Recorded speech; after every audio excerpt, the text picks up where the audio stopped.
क्या आप दुनिया की सबसे बड़ी नदी द्वीप के बारे में जानते हैं? एक ऐसा आइलैंड जिसे पक्षियों का घर कहा जाता है, और एक ऐसा आइलैंड जहां फोन, टीवी और इंटरनेट से लोग दूर ही रहना पसंद करते हैं, और एक ऐसा आइलैंड जहां इटली के वेनिस से भी ज्यादा नावें हैं। आखिर क्यों इसे गायब होता आइलैंड कहा जा रहा है? क्या सच में ये आइलैंड खतरे में है? वेल दोस्तों, हम जिस आइलैंड की बात कर रहे हैं ये किसी विदेशी धरती पर नहीं है, न ही अंडमान निकोबार या लक्षद्वीप में, बल्कि ये island land of reverse, blue hills, T state और गेटवे ऑफ नॉर्थ ईस्ट जैसे कई नामों से फेमस असम राज्य का हिस्सा है, जिसे माजुली द्वीप के नाम से जाना जाता है। तो देर किस बात की, अपना सीट बेल्ट बांधे अच्छे से और निकलते हैं माजुली की एक शानदार और जानदार डिजिटल सफर पर। दोस्तों, मदमस्त नजारों से भरा माजुली द्वीप, चारों तरफ बिखरी हरियाली, नदियों के कलकल बहते पानी, सादा जिंदगी और रंग बिरंगे पक्षियों से घिरा हुआ है। माजुली द्वीप दुनिया के सबसे खूबसूरत द्वीपों में शुमार किया जाता है। ब्रह्मपुत्र की उठती लहरों पर बसा ये द्वीप जोरहाट शहर से सिर्फ 42 किलोमीटर, जबकि गुवाहाटी से लगभग 344 किलोमीटर दूर है। यहाँ हर साल लाखों लोग घूमने और देसी विदेशी पक्षियों के साथ दोस्ती बढ़ाने के लिए आते हैं, और ये आना जाना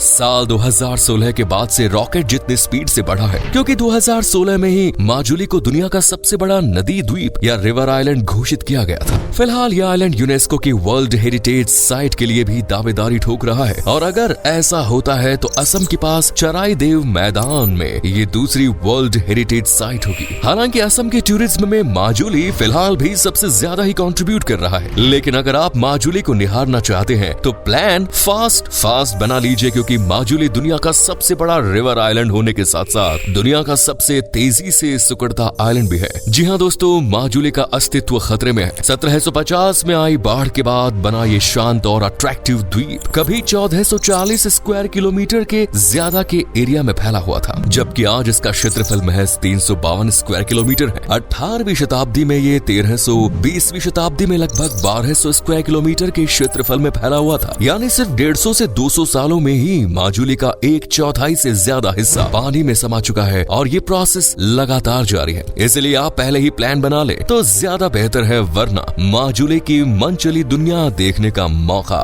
फिर कभी नहीं मिलेगा। दरअसल माजुली सबसे बड़ा रिवर आइलैंड होने के साथ साथ रेजिडेंशियल आइलैंड भी है, यानी गायब होते इस द्वीप पर लोगों का बसेरा है। यहाँ की कुल आबादी लगभग 1,67,304 लोगों की है। माजुली असम का एक जिला भी है, जिसमें प्रति 1000 पुरुषों पर 955 महिलाएं हैं। कहते हैं कि माजुली के लोग बड़े ईमानदार होते हैं, और इसमें शक करने जैसा तो कुछ है ही नहीं। यहाँ के लोग आज भी बड़ी सादगी के साथ जीवन जीते हैं। आपको यकीन नहीं होगा, लेकिन इन्हें फोन, टीवी से ज्यादा परिवार, पड़ोसियों और टूरिस्ट्स के साथ साथ रहना, उनसे बातें करना, हंसी ठिठोलियां करना पसंद है। यहाँ के लोग इतने ईमानदार हैं कि आपका 1 रुपया भी एक्स्ट्रा नहीं लेंगे, और गलती से कोई दे भी दे तो उसे तुरंत हाथ जोड़कर वापस करते हैं। माजुली में बसने वाले लोगों में ज्यादातर जनजातीय समुदाय से जुड़े लोग हैं। यहाँ बसा सबसे बड़ा जनजातीय ग्रुप है मिसिंग, जिन्हें मिरी भी कहा जाता है। इनके अलावा यहाँ देवरी और सोनोवाल कछारी ट्राइब्स भी बसी है। बेसिकली ये लोग साउथ ईस्ट एशिया से बिलोंग करते हैं, और आज की मॉडर्न दुनिया से बिल्कुल दूर है। मेरी जनजाति मॉडर्न गैजेट्स से ज्यादा अपनी परंपराओं को फॉलो करना पसंद करती है। ये हमारी बाहरी दुनिया की तरह फोन नहीं, बल्कि आस पड़ोस में और अपने दोस्तों की तलाश में रहती है। माजुली के लोगों की यही सादगी उन्हें भारत के सबसे सभ्य, पारंपरिक और सादगी से भरे लोगों में शुमार करवाती है। वैसे दोस्तों, अगर आप माजुली जाने का प्लान कर रहे हैं तो कुछ शब्द मिसिंग भाषा के सीख लीजिए, क्योंकि माजुली में मिसिंग लोगों की पहली भाषा मिसिंग है। हालांकि बदलते समय के साथ इन्होंने भी दूसरी भाषाओं को सीख लिया, लेकिन फिलहाल भी यहाँ 1.22% लोग देओरी भाषा को बोलते हैं, जबकि 41.01% लोगों की भाषा है मिसिंग, जिसे समझना हमारे और आपके लिए तो पॉसिबल ही नहीं। लेकिन हाँ, अलग अलग भाषाओं को सुनने का मजा तो लिया जा सकता है। वैसे सिर्फ भाषा ही नहीं, बल्कि माजुली में बसे लोगों की परंपराएं, संस्कृति, रहन सहन, पहनावा और मान्यताएं भी अलग अलग है। यहाँ में विभिन्न त्योहारों का जश्न भी मनाया जाता है, और उत्सवों के दौरान तो यहाँ लोगों की भारी भीड़ उमड़ती है। नवंबर के महीने में मनाए जाने वाला रासलीला उत्सव माजुली का सबसे फेमस त्योहार है, जिसमें महिलाएं गीत संगीत करती हैं और सभी लोग एकजुट होकर लोक नृत्य करते हैं। इस तरह रंग बिरंगे नजारे रासलीला को और भी खास बना देते हैं।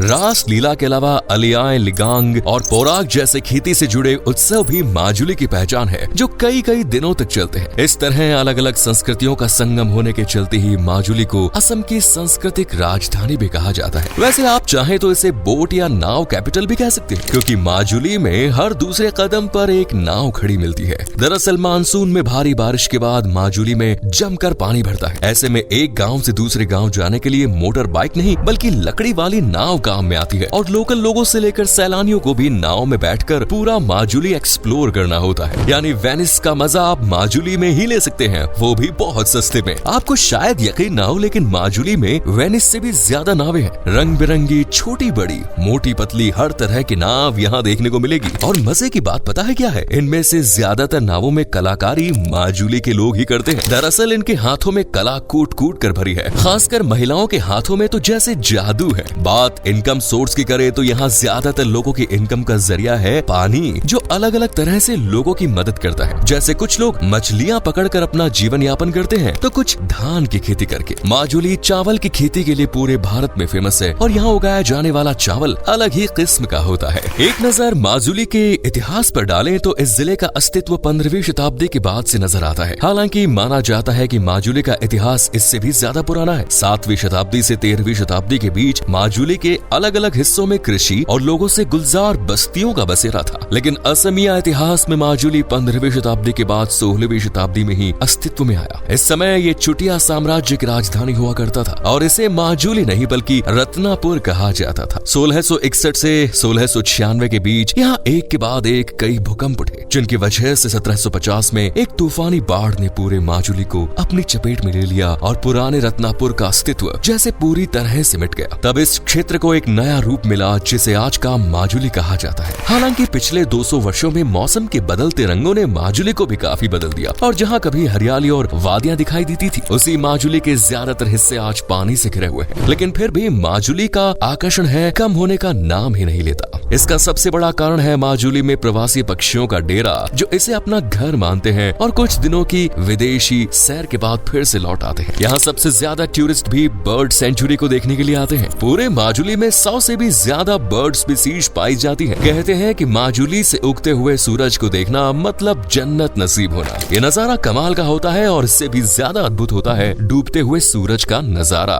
माजुली ने असम और भारत को शुद्ध चावल के साथ साथ एक सिस्टम भी दिया है जिसे सत्र व्यवस्था कहते हैं। दरअसल ये एक वैष्णव धर्म की एकाशरण परंपरा से जुड़े संस्थागत केंद्र है, जिसे असम के आराध्य गुरु श्रीमंत शंकर देव ने स्थापित किया था। पूरे असम में सत्रों की परंपरा स्थापित है, लेकिन इसकी शुरुआत माजुली से ही होती है। अब जिन्हें नहीं पता उन्हें बता दे कि सत्र असल में एक धार्मिक केंद्र होती है, जिसमें धार्मिक अनुष्ठान या प्रदर्शनों के जरिए लोगों को भगवान से जोड़ने का, ईश्वर के एहसास होने का काम किया जाता है। हर सत्र में एक प्रमुख होता है जिसे सत्राधिकारी कहा जाता है। असम में कुल 900 के लगभग सत्र हैं, जिनमें से 65 माजुली में हुआ करते थे। लेकिन हर साल बाढ़ और कटाव के चलते अब यहाँ लगभग 22 सत्र ही बचे हैं, जबकि बाकी सब पानी की गोद में समा गए। मौजूदा सत्रों में श्री श्री सामगुरी सत्र, श्री श्री गरमूर सत्र, श्री श्री अवनियात्री सत्र और श्री श्री उत्तर कमलाबाड़ी सत्र सहित अन्य शामिल हैं। लेकिन सबसे ज्यादा चर्चा होती है सामगुरी सत्र, जिसे अपनी पारंपरिक मुखौटा बनाने की प्रथाओं के लिए दुनिया भर में प्रसिद्ध है। सामगुरी सत्र के लगभग हर घर में आपको तरह तरह के मुखौटे बनते नजर आ जाएंगे और हर घर में रंग बिरंगे 50 से भी ज्यादा मुखौटे लटके हुए होते हैं, जिन्हें देखकर अलग ही तरह की वाइब्स महसूस होती है। इनमें भीम, नरसिंह, रावण और नरकासुर सहित प्राचीन काल के दूसरे किरदारों के मुखौटे शामिल होते हैं। इन मुखौटों को बनाने के लिए नेचुरल चीजों की जरूरत होती है, जैसे मिट्टी,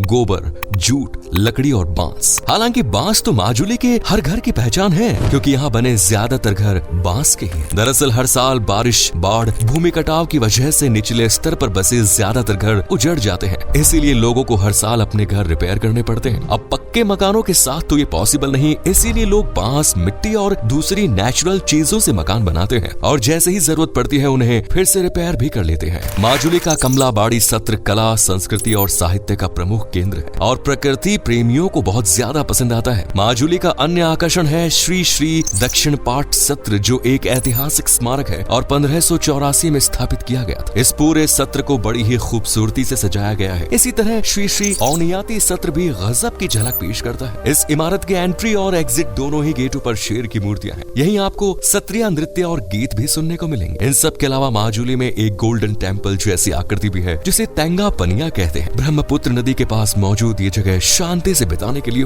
परफेक्ट है। एडवेंचर की बात करें तो पूरे माजुली को नाव से घूमना सबसे बड़ा एडवेंचर है और अगर आपको साइकिलिंग का शौक है फिर तो माजुली माजुली जरूर जाना चाहिए, क्योंकि यहाँ साइकिलिंग का मजा डबल नहीं ट्रिपल गुना बढ़ जाएगा। यहाँ कई टूर ऑपरेटर साइकिल से टूर करवाते हैं, जिसमें सैलानी गाँव के साथ साथ अलग अलग जगहों को घूमने का मजा लेते हैं। हालांकि दोस्तों, टूरिस्ट की मौज मस्ती से परे माजुली आज काफी मुश्किल में है। रिपोर्ट्स के अनुसार 2001 से अब तक 3000 से ज्यादा परिवार भूमि कटाव के कारण अपनी जमीन खो चुके हैं, जबकि 2000 से ज्यादा परिवार अभी भी भूमि कटाव से परेशान है। बाढ़ के कारण हर साल सैकड़ों लोगों के घर नष्ट हो जाते हैं, उनका आशियाना उनसे छिन जाता है। हालांकि अब सरकार ने इस ओर ध्यान देना शुरू कर दिया और माजुली को इस दलदल से बाहर निकालने के लिए 20.479 किलोमीटर लंबे नेशनल हाईवे और स्कूल कॉलेजेस जैसी सुविधाओं के लिए बात शुरू कर दी है। ऐसे में हो सकता है कि माजुली की शक्ल आने वाले सालों में बदल जाए। वैसे अगर आपको माजुली जाना है तो हालात बदलने का इंतजार न कीजिए और जितनी जल्दी हो सके प्लान बना लीजिए, लेकिन मानसून में नहीं। फिलहाल आज की वीडियो में इतना ही। आप में से अगर कोई है असम से तो कमेंट कीजिए जय असम। फिर मिलेंगे अगली वीडियो में, तब तक चैनल को सब्सक्राइब जरूर करें। धन्यवाद।